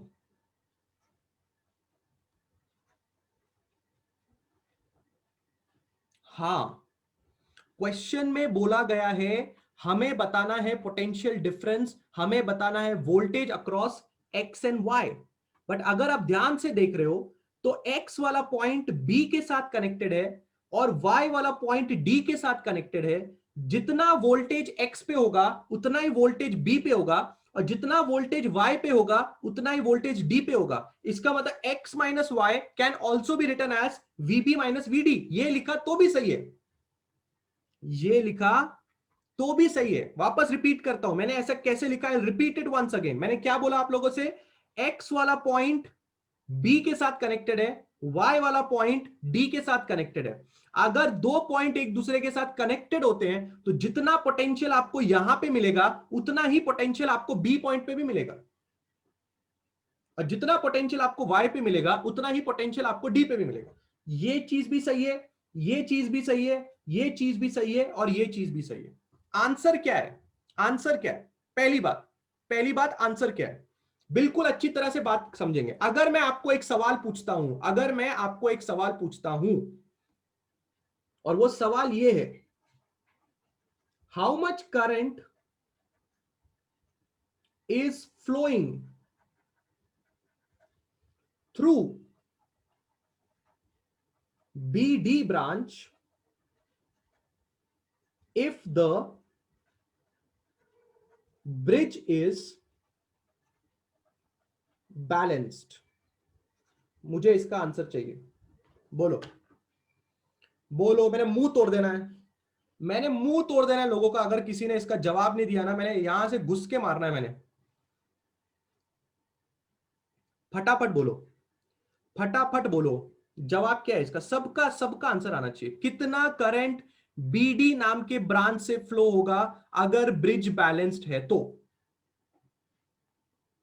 बहुत ही बढ़िया क्लास, बहुत ही बढ़िया। आंसर है 0 एम्पियर। अगर तुम अभी तक इतना भी समझ पाए हो ना, तुमने बहुत बड़ी चीज समझ लिया अभी तक से। तो 0 ampere is the current. Bridge balance होने का मतलब वो बीच वाली ब्रांच में से कुछ करंट फ्लो नहीं होता। ब्रिज बैलेंस होने का मतलब है यहां से कुछ करंट फ्लो नहीं होगा, इसी का मतलब ब्रिज बैलेंस होना होता है। इसी का मतलब ब्रिज बैलेंस होना होता है। परंतु परंतु क्या आप ये बात जानते हो, क्या आपको इस बारे में कोई नॉलेज है, क्या आपको इस बात का कुछ पता है कि अगर अगर 2 पॉइंट्स के बीच में से करंट फ्लो नहीं हो रहा है तो ऐसा क्यों हो रहा है? वापस मैं सवाल रिपीट करता हूं। मेरा सवाल यह है कि आपने अभी अभी मुझे इस सवाल का जवाब दिया कि बी और डी के बीच में कुछ करंट फ्लो नहीं हो रहा। मेरा सवाल यह है कि बी और डी के बीच में कुछ करंट फ्लो क्यों नहीं हो रहा? क्योंकि बचपन में आपको यह सिखाया गया है, बचपन में आपको यह चीज बताई गई है कि current flows from higher potential to lower potential. Current कहां से कहां फ्लो करता है? करंट फ्लो करता है हायर पोटेंशियल से लोअर पोटेंशियल तक। ये कंडीशन होती है करंट को फ्लो करवाने के लिए। एक एग्जांपल देके जरा मैं आपको समझाता हूं। ये आपका घर है, होम, इसमें आता है 240 वोल्ट। ठीक है, आपके घर में लगा हुआ है एक फैन जिसको चलने के लिए लगता है 15 वोल्ट। आपका घर हायर पोटेंशियल पे है, आपके घर का फैन लोअर पोटेंशियल पे। अगर आपका घर हायर पोटेंशियल पे है और अगर आपका फैन लोअर पोटेंशियल पे है, तो आपका करंट कहां से कहां फ्लो होगा? आपका करंट फ्लो होगा from higher potential to lower potential, मतलब करंट ऐसा फ्लो होगा और इसलिए आपका फैन जलता है।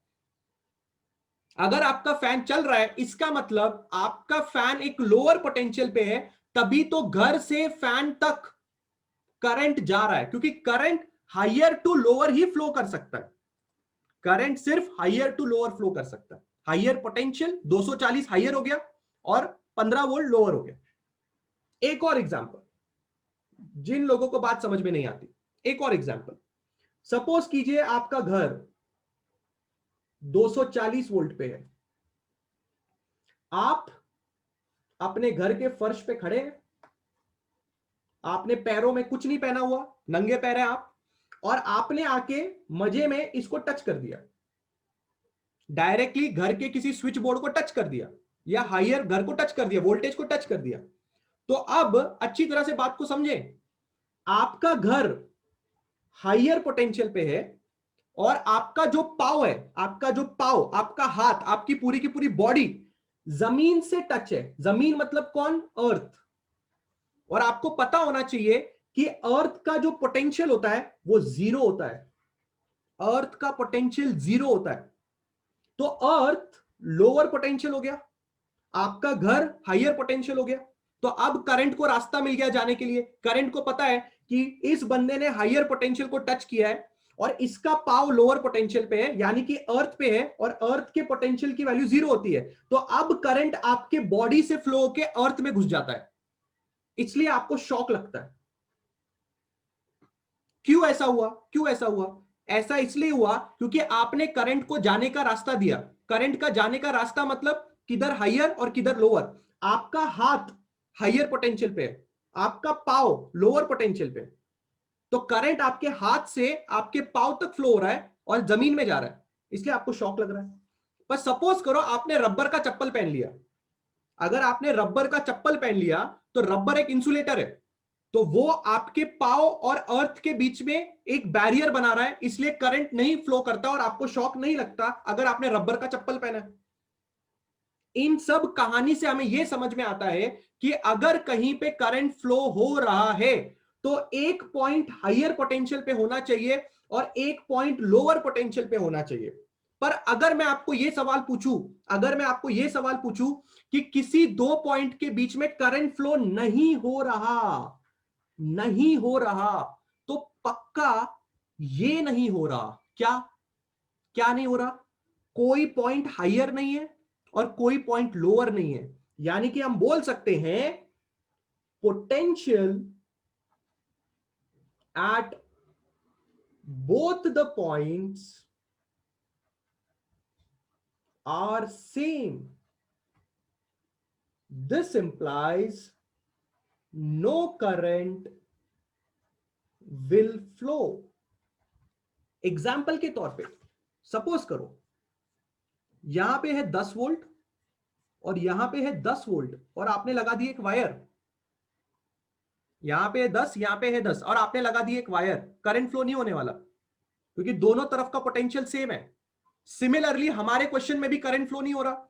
इसका मतलब ये पॉइंट बी है, यहां पे एक्स है, यहां पे वाई है और यहां पे डी है। अगर इधर करंट फ्लो नहीं हो रहा, इसका मतलब क्या है? इसका मतलब है potential at B is equal to potential at D, तभी तो करंट फ्लो नहीं हो रहा। पोटेंशियल सेम है बी और डी पॉइंट का। किधर का? इधर पॉइंट का। ये बी पॉइंट का और ये डी पॉइंट का पोटेंशियल सेम है। यहां का दोनों पॉइंट का वोल्टेज सेम है।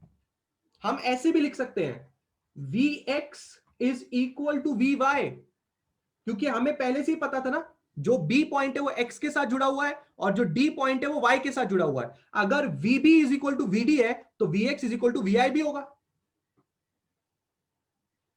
पहले तो मुझे इतना बताओ, ये समझा क्या? समझा क्या? दिमाग में ये बैठ रहा है क्या? एवरीबडी इज अंडरस्टैंडिंग करंट को फ्लो करने के लिए क्या लगता है? हायर पोटेंशियल लगता है और लोअर पोटेंशियल लगता है। मैंने दो एग्जांपल दिए, मैंने घर के दो एग्जांपल दिए। आ रही है आपको बात समझ में? यस नीतू, फ्लो होगा। मैंने आपको दो एग्जांपल दिए, दोनों एग्जांपल में मैंने आपको यह अंडरस्टैंड करवाने की कोशिश की कि कैसे करंट एक हायर से लोअर तक फ्लो होता है। अगर ये नहीं होगा तो करंट फ्लो नहीं होगा, ठीक है ना? अगर दोनों बंदों का पोटेंशियल सेम होगा, if both the points are having same potential, no current will flow. And you know that our bridge is balanced. Question में बोल रहा है गला फाड़ फाड़ के कि ब्रिज बैलेंस्ड है, इसका मतलब no current is flowing. We know no current is flowing. तुमने पहले ही जवाब दिया, how much current is flowing through BD if the branch is the bridge is balanced? You said the answer is 0. Now you wanted to find Vx minus Vy. You wanted to find Vb minus Vd. If Vx and Vy are equal, then the answer will be Vb minus Vd will be 0 or Vx minus Vy will be 0, because दोनों same है। इसका मतलब हमारा final answer होना चाहिए 0। और अगर आप टेक्स्ट बुक देखेंगे तो आपको फाइनल आंसर मिलेगा 0। मिला? फाइनल आंसर 0 मिला? दिखा? टेक्स्ट बुक का फाइनल आंसर भी 0 दिखा? अरे हाँ या ना? टेक्स्ट बुक का फाइनल आंसर 0 दिखा। पर आपके दिमाग में एक डाउट आ सकता है, आपके दिमाग में एक ऐसा क्वेश्चन आ सकता है कि सर टेक्स्ट बुक ने फिर इतना सब क्या लिखा इधर है? अपना तो इधर आंसर खत्म हुआ था ना सर ये हमारा पहला आंसर इधर खत्म हुआ था, बराबर है कि नहीं? तो टेक्स्ट बुक इतना सब क्या लिखा इधर? टोटल रेजिस्टेंस, पोटेंशियल, बिटेंशियल, ऐसा बीसा वो सब करके फिर उसका आंसर 0 आ रहा है। आपने तो हमको थ्योरेटिकली समझाया आंसर 0 कैसे आ रहा है, पर तुम्हारे लिए पहले थ्योरेटिकली समझना जरूरी है। वो कैलकुलेशन मैं करके दिखाऊंगा। ये जो पूरा लिख के दिखाया ना यहाँ पे, ये सब चीज करके दिखाऊंगा, पर वो इंपॉर्टेंट नहीं है। फिलहाल तुम्हें यह समझना जरूरी है कि रियलिटी क्या होती है। तुम्हें दिमाग में इतना समझना जरूरी है कि रियलिटी में दो पॉइंट के बीच में करंट कब फ्लो होता है। अगर दो पॉइंट के बीच में करंट फ्लो नहीं हो रहा, इसका मतलब यह होगा कि उन दोनों पॉइंट्स के बीच में पोटेंशियल सेम है। ये बात दिमाग में फिट कर लो। कैलकुलेशन दिखाऊंगा, उसका टेंशन मत लो, वो भी सिखाऊंगा, पूरा का पूरा सिखाऊंगा। पहले इसको मत बताओ मुझे, ये समझा कि नहीं समझा?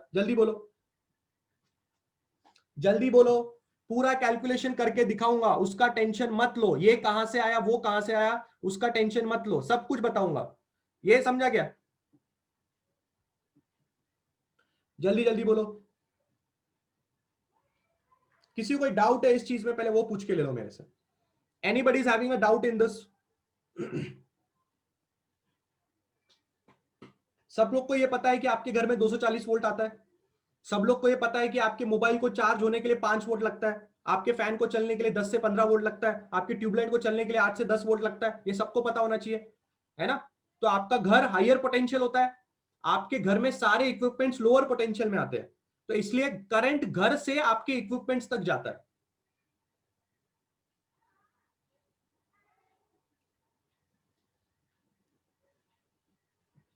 डन है क्या? बहुत ही बढ़िया क्लास। अगले लेक्चर में मैं जैसे ही एंट्री मारूंगा, अगले लेक्चर में मैं जैसे ही एंट्री मारूंगा, हमारे अगले लेक्चर का एम ये होगा कि हमें समझना है कि टेक्स्ट बुक ने ये क्या किया है। हमें समझना है कि टेक्स्ट बुक ने ये सब क्या किया है और क्या करके टेक्स्ट बुक ने आंसर 0 वोल्ट्स लाया है, ये भी हम समझेंगे। हम लोग विटस्टोन के ऊपर और एक न्यूमेरिकल करेंगे, हम लोग विटस्टोन के ऊपर और एक न्यूमेरिकल करेंगे, ताकि हमारा विटस्टोन को लेके चीजें क्लियर हो जाए। पर मैं रिक्वेस्ट कर रहा हूं सब लोगों से, आज का लेक्चर आप लोगों ने आज के आज जैसे ही पीडीएफ ग्रुप में आएगा, आज के आज आप लोगों ने थोड़ा बहुत दिमाग लगाना है और आप लोगों ने इन टॉपिक्स को वापस अच्छे से पढ़ना है। प्लीज मेरी बात को समझो, हमारे पास टाइम नहीं है, वी डोंट हैव टाइम, बहुत कुछ कवर करना है। और आप मुझे सिंपल सी एक बात बताओ, आप मुझे सिंपल सी एक बात बताओ, आप चाहते हो कि मैं भगा भगा के पढ़ाऊं या आप चाहते हो मैं आराम से अच्छे से पढ़ाऊं? क्या चाहते हो? दोनों में से आपको क्या चाहिए? भगा भगा के निपटा दूं कि तुम लोग को ये चाहिए कि आराम आराम से पढ़ाओ, सब कुछ समझ में आना चाहिए, न्यूमेरिकल्स लू, बराबर है? क्या चाहिए तुम लोगों को? अपने को अगर पूरा सिलेबस कंप्लीट करना है तो अपने को आराम आराम से भी जाना है, अपने को समझना भी चाहिए, बराबर है कि नहीं है? ये बराबर है कि नहीं? अपने को आराम से भी जाना है और तुम लोग को समझना भी है। तो क्लास ऐसे कैसे होगा?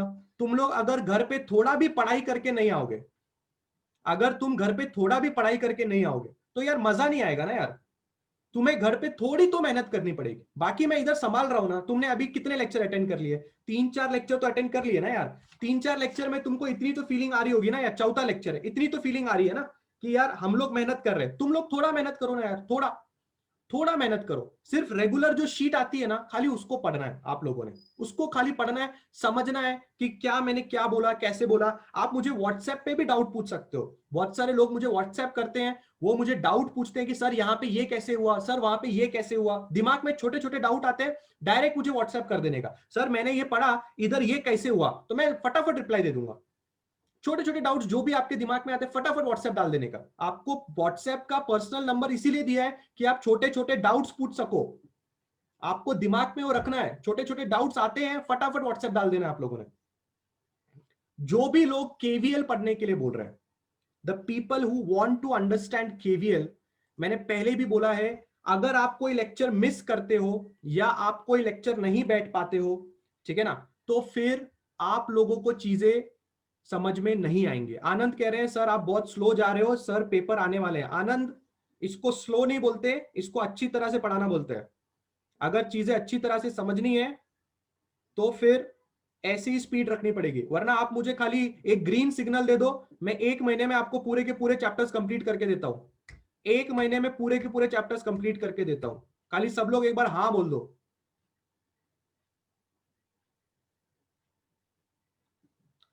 अगर आप लोग को स्पीड चाहिए, अपना एग्जाम बोर्ड का एग्जाम है, जनवरी के बाद ही होने वाला है। अपना एग्जाम जनवरी के बाद होने वाला है कि नहीं होने वाला है? पहले होने वाला है कि उसके उसके पहले आप लोग का पोर्शन कंप्लीट हो जाएगा, उसके पहले अपना पोर्शन कंप्लीट हो जाएगा Anand. So don't take tension about that thing, portion completion का टेंशन मत लीजिए। एंड वन मोर चीज मैं आप लोग के साथ शेयर करना चाहता था, इस पोर्शन कंप्लीशन का भी जो डाउट जैसे आप लोग के दिमाग में आ रहा है, आप लोग को जो फीलिंग आ रही है कि यार पोर्शन हमारा कैसे कंप्लीट होगा एंड ऑल दैट, इस चीज को हम लोगों ने ध्यान में रखते हुए we have come out with a new thing. तो वो भी चीज हम 1-2 दिन में आपके साथ शेयर करने वाले थे, बट मैं पहले ही आपके साथ शेयर कर देता हूं। शायद नेक्स्ट वीक से या इसी वीक से शायद पर डे आपके मैथ्स और फिजिक्स दोनों के लेक्चर होंगे। So from the next week और इसी वीक से 6 to 7:30 हो सकता है आपका फिजिक्स होगा, और 7:30 to 9 आपका मैथ्स होगा, and this will be happening per day, Monday to Saturday. And if this thing happens, मतलब अगर हम वीक में हर दिन मिल रहे हैं, अगर हम वीक में हर दिन मिल रहे हैं, मतलब वीक में हम 1.5 आवर्स प्रतिदिन मिल रहे हैं। हाँ Vijay, yes Vijay, you told that already, I considered your suggestion, but what was the problem? I told you Vijay, we are again buying a new Zoom ID. हम लोग 2 जूम आईडी बाय कर रहे हैं। अभी हम सिर्फ एक जूम आईडी पे काम चला रहे थे, अब हम और एक जूम आईडी बाय कर रहे हैं आप लोगों के लिए, ताकि हम लोग के पास ज्यादा टाइम हो और हम लोगों को, आप लोगों को अच्छी तरह से पढ़ाना पड़े, भगा भगा के ना पढ़ाना पड़े, ठीक है ना। सो क्लास अगर हमको 1.5 आवर्स भी मिलता है पर डे, पर लेक्चर, तो अपने पास मंडे टू सैटरडे कितने दिन हो जाते हैं? मंडे टू सैटरडे कितने दिन हो जाएंगे? 6 दिन हो जाएंगे। How much is 1.5 into 6? 15 6 कितना होता है?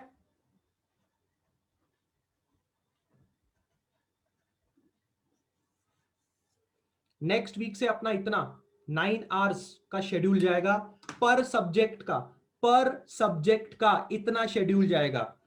अब तुम्हें इसके अलावा क्या चाहिए? मेरी जायदाद चाहिए तुम लोगों को? तुम लोग को मेरी जायदाद भी दे दूं क्या? बोलो, डू यू वांट माय जायदाद? No? Yes, I want you to study, I want you to study, and I want this to happen. होगा नेक्स्ट लेक्चर में। संडे क्यों नहीं लेते? संडे में सोता हूं यार, संडे में सोता हूं, मैं रोज सुबह उठता हूं, तो मैं संडे थोड़ा सोता हूं, ठीक है। संडे डाउट वाउट रखेंगे, ठीक है। विजय आप क्या पूछ रहे हैं? मैंने सुना, मैंने देखा नहीं आपका कमेंट क्या है विजय। सर फेब में भी बोर्ड का होगा, सर फेब में भी बोर्ड का होगा कि नहीं? I didn't understand Vijay, Feb में भी बोर्ड का होगा कि नहीं होगा, मतलब बोर्ड एग्जाम्स कब होंगे? You want to ask this Vijay? Board exams का यार डेट आई डोंट नो यार, फिलहाल अभी सब मैटर इधर उधर चल रहा है, तो we don't know boards exam. Feb में तो होने चाहिए, फेब 15 से या 20 से बोर्ड एग्जाम्स हो जाने चाहिए। ओके ओके क्या?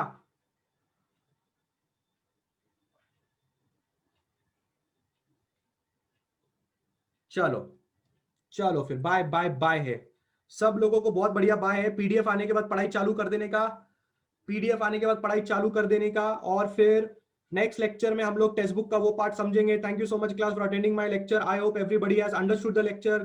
Bye bye bye everybody, bye.